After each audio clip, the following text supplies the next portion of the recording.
Hey, my name is Ash T, and on another episode of the Dropouts, I'm very excited to have this guy. He's a good friend of mine, Joey Rogoff. He went from a tennis instructor to a content creator.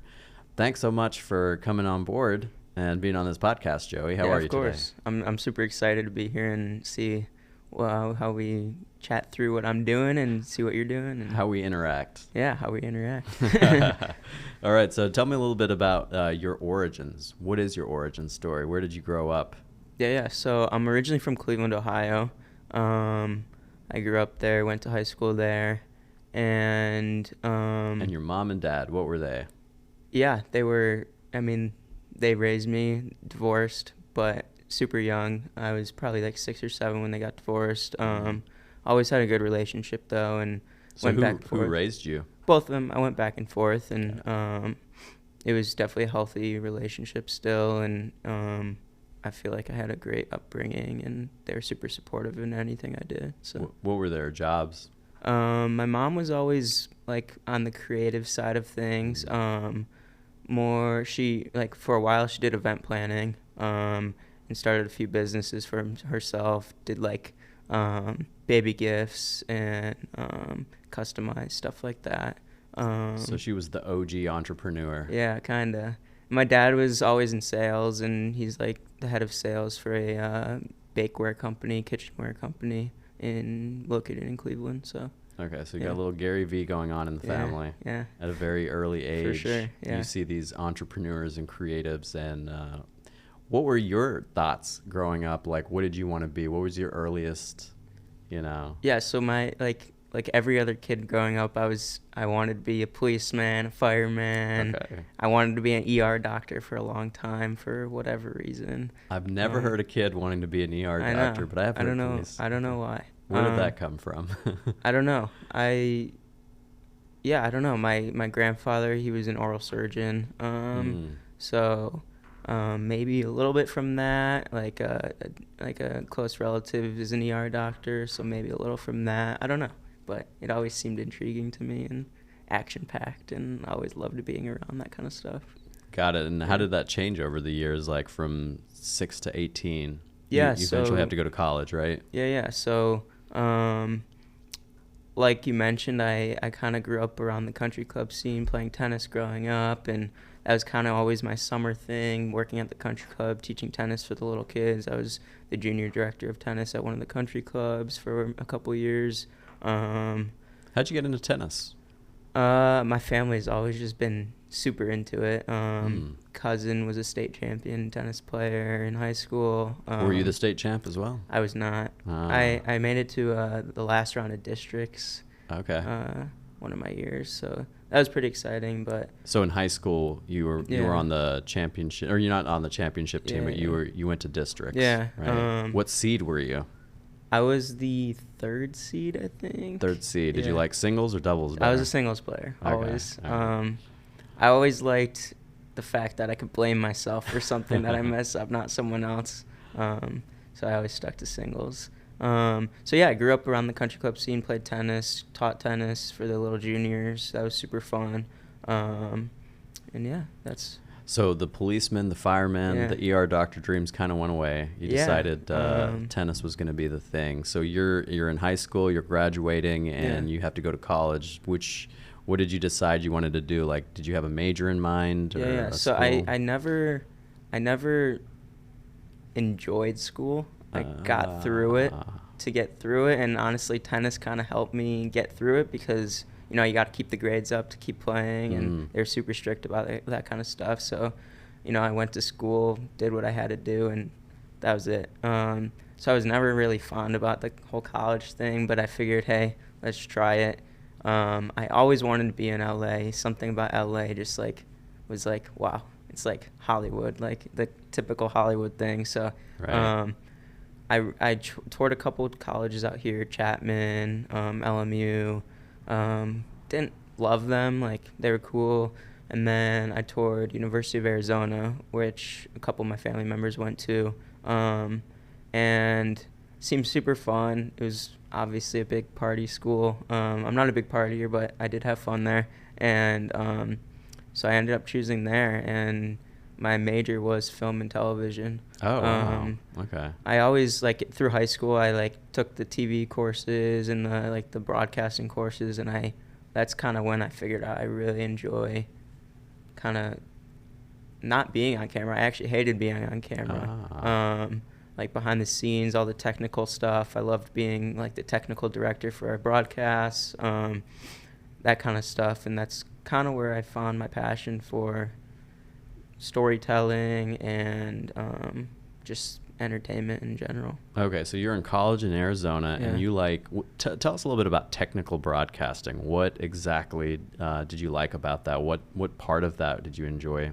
I mean, I've always been super into technology. I was on a robotics team in high school, and it was more of like the technical part of the storytelling. Like, someone has a story, and I was kind of the one driving it with. They didn't have to think about the technology behind it, the cameras, setting up the cameras, the lighting. I kind of enjoyed that kind of stuff and putting everything into place in order to tell their story. So it's probably like a producer's role. Yeah, exactly. It was more of a technical producer, director. Got it. Finding locations. Exactly. How about editing? Did you like that? I didn't mind editing. It wasn't my favorite thing, but like it was kind of cool seeing everything getting put together and that kind of stuff. Okay, so actually cinematography, that aspect is kind of the interest that you got from it. So sure. You do 4 years of that, and you have your degree. No, actually, okay. I do a semester of it. Oh. And I'm like, wow, this is fun, but I'm taking Math 101 for something I don't want to pursue. I'm taking whatever. There's all these gen ed courses. I have like one film course, and it's like history of film. I'm studying like... Oh, that's really weird. Yeah. You're doing a TV and film major, and you're having to take all of these courses that you don't want to. And it completely threw me off. And one day I called my mom. I'm like, I don't want to do this anymore. Like, what are my options? She's like, start looking into things. I don't know. Maybe you could work.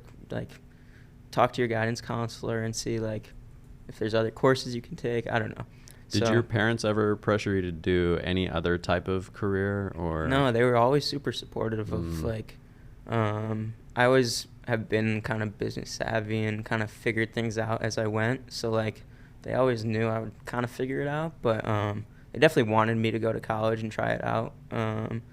So that was kind of where they pushed me. And then, so I did a semester at University of Arizona, and I was just done. Started researching a bunch of different options, and I came across like kind of a gap year semester type thing, and I ended up going to Australia and New Zealand for for that next semester. Pretty much, it wasn't really educational, but there were some educational things built in. Kind of just like traveling and seeing the world and figuring out what you want to do. Anywhere from my whole group was like 12 people, 2 instructors, 18 to there was like a 26-year-old. So everyone was kind of just figuring out what they wanted to do. It was a super cool opportunity, and that's kind of where I ended up then. And then So what did you do in that semester? Yeah, so it was just pretty much traveling. Like we did a bunch of like conservation work. We did a bunch of work at the Australian Zoo, which was super cool. And like I got to document it all, did some cool videos there, skydived, got to do a bunch of cool stuff. And So you're kind of pursuing your passion of film and TV in that regard, because you're getting to do documentary work for in sure. a way.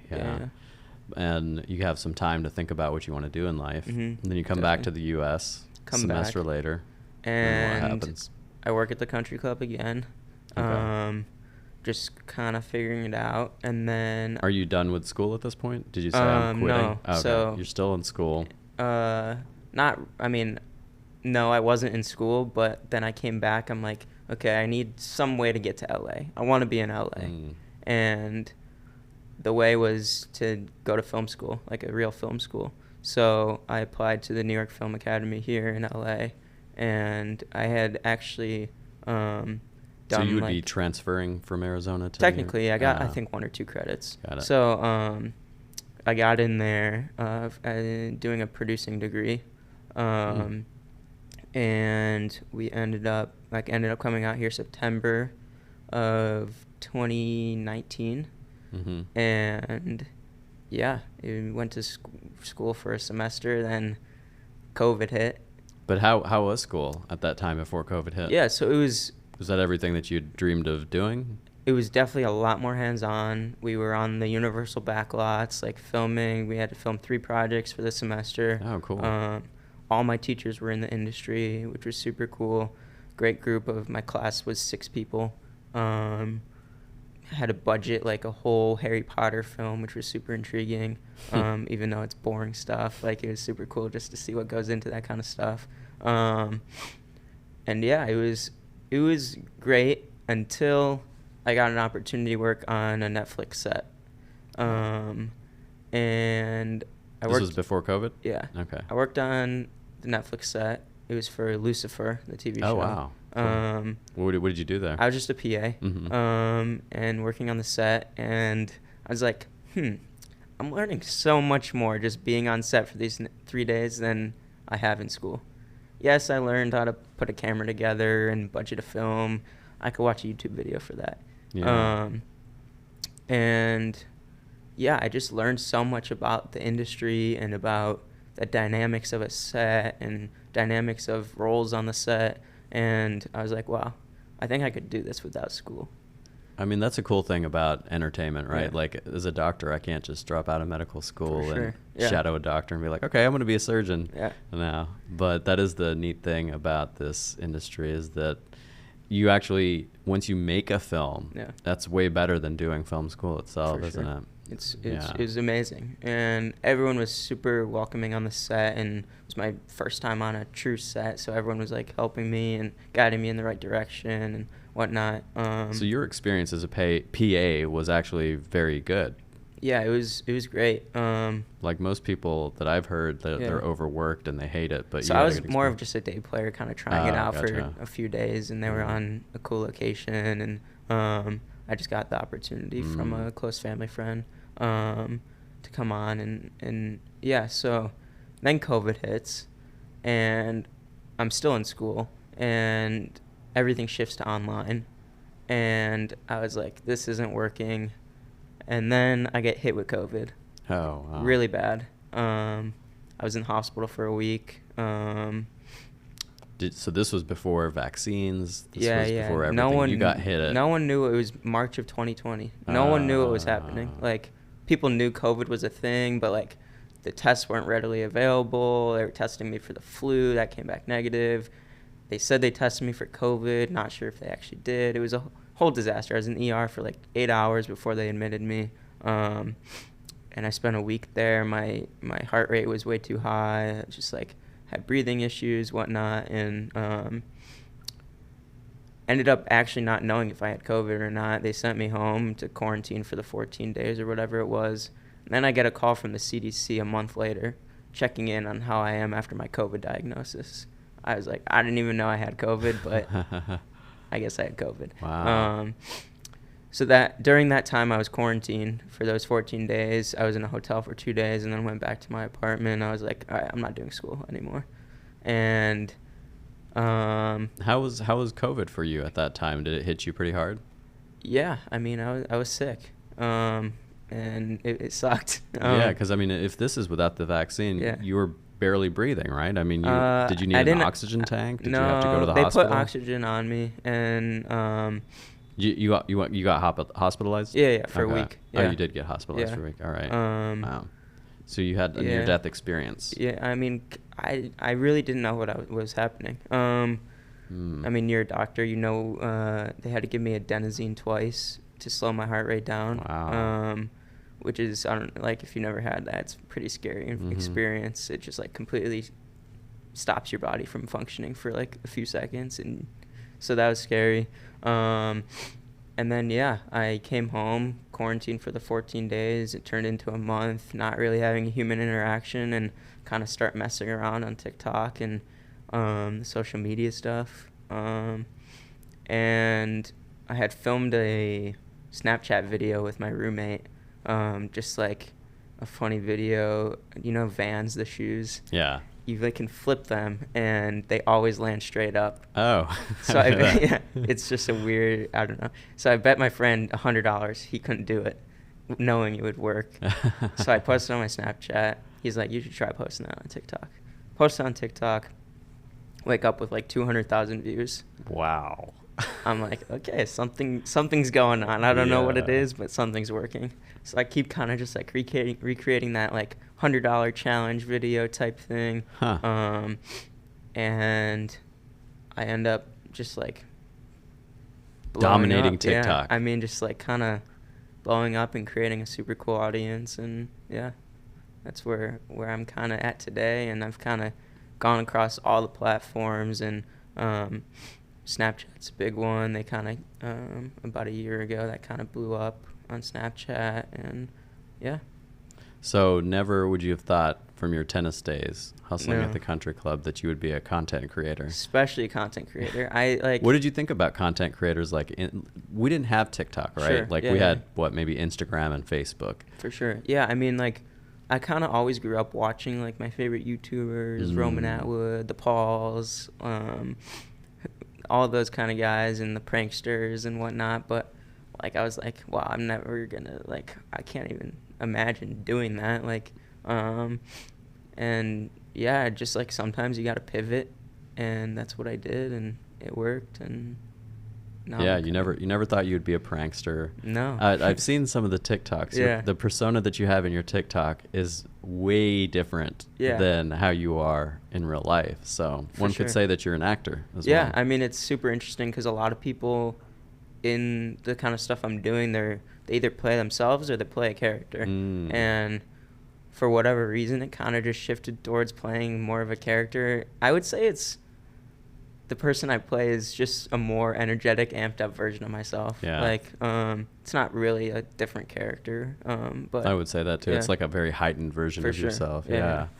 But you kind of just figured out the algorithm as you went. Yeah. You know, TikTok kind of was just this blessing that happened while For you sure. were just. COVID kind of just.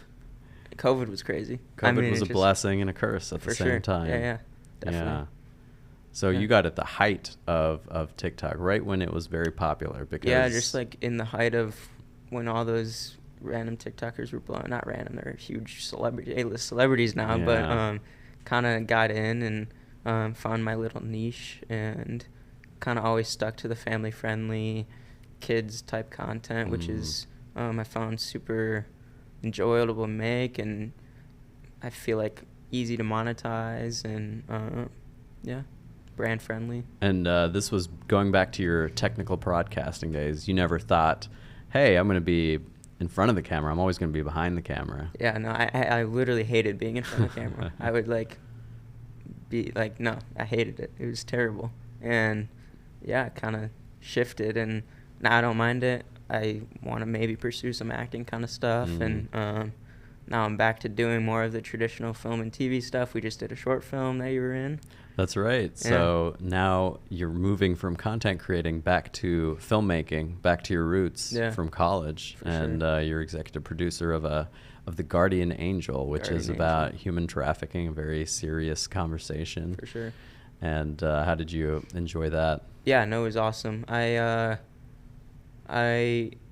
kind of have this idea where I want to use my social media. It's going too well to kind of just like throw to the side. Like, so I'm going to use that kind of fund my production company and make these films that I really enjoy telling the stories of. And I really like the based on true story stuff. So Guardian Angel actually stemmed from a news story I saw like 5 or 6 years ago about a flight attendant that saw the signs of some human trafficking on her flight and stepped in and ultimately saved this young girl from being trafficked, which was, I thought, a super intriguing story. And whether like it's super dark and a weird topic to talk about, but it's definitely an important topic to talk about. So yeah, I think it's super fascinating that the content that you're putting out in TikTok and I guess maybe YouTube as well and Snapchat, it's so lighthearted and it's so comedic, but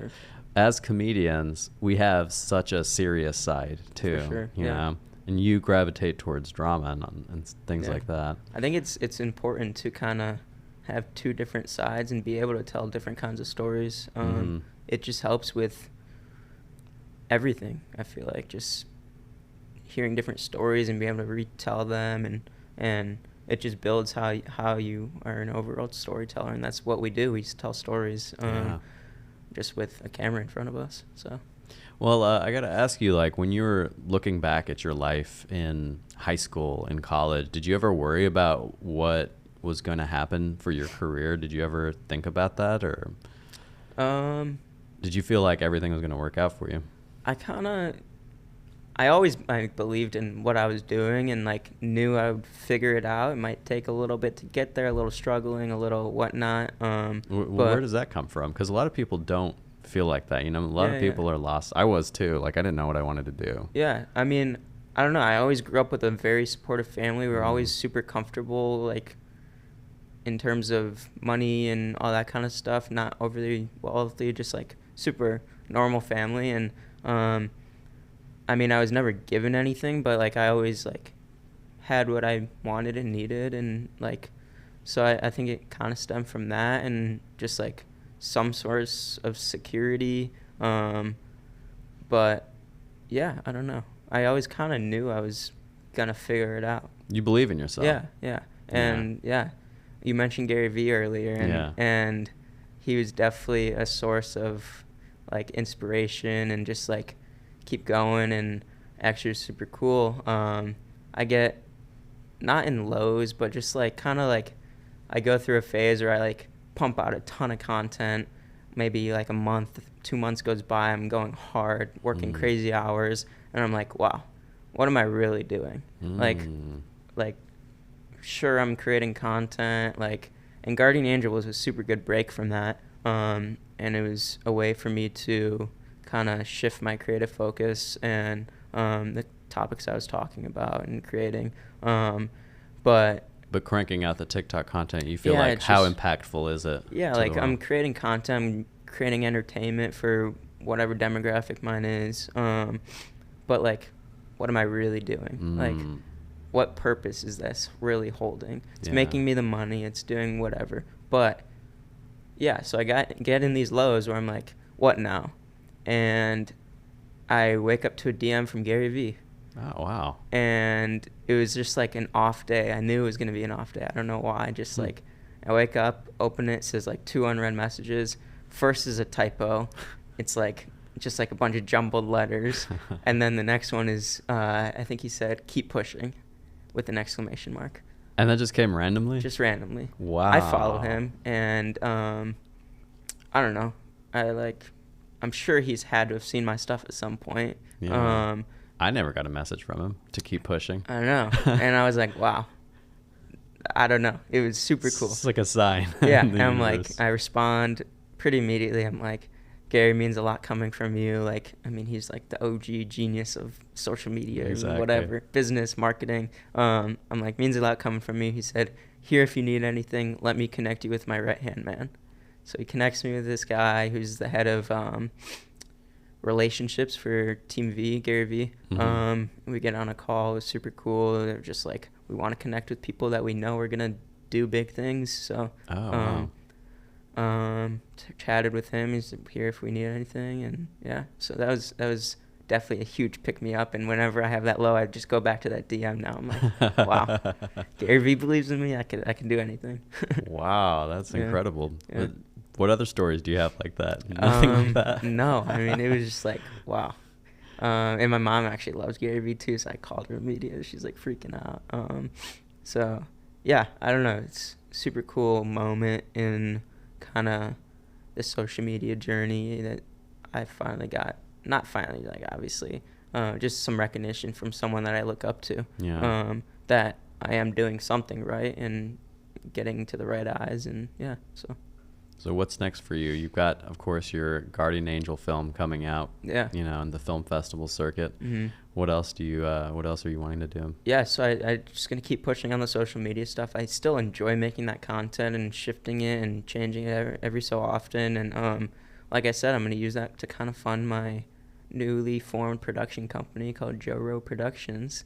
And I want to tell these based on true story short films and do some features and kind of just like establish myself in that industry and see where it goes from there. Run the festival circuits and hopefully get to the big time theaters and all that kind of stuff. Is that your goals right now? Yeah, I mean, just have like films in theaters. Yeah, and go to the Oscars Yeah. as much as it sounds crazy. Like just like be in the industry. Just Because you believe in yourself and yeah. you think anything is possible. Yeah, I mean, it's the most important thing. Just believing. If you believe in yourself, it's like it's endless opportunities. Just like no one's gonna stop you. Right. Yeah. What words of inspiration do you have for somebody that's thinking, I think I want to quit my job and pursue a creative career? Yeah, I mean, in the wise words of Gary Vee, keep pushing. No, but I think it's important to, like I said, believe in yourself. And if you're truly passionate about something, like you can forgive the security of the 9-to-5 job of whatever $100,000-$200,000 you're making a year. Take that pay loss and do what you really want. Like we like I'm actually gonna go get a tattoo in the next couple of weeks that says 1 in 400 trillion. That's the odds that you're born. Like Wow. like you have one life. The odds of you being here are like virtually 0%. And so just pursue what you want to do. Like Yeah, you don't strike me as a tattoo guy, but I probably also don't strike you as a tattoo guy. No, I have like probably 12 tattoos or something. I don't know. Okay. Maybe I'll get a 1 in a 400 trillion. Yeah, do it. Get matching as ones. well. Well, do you have any last words that you want to share? No, thanks for having me. Appreciate it. It's awesome. Okay, awesome. Yeah. Thanks so much for coming on board and talking to us today. Yeah.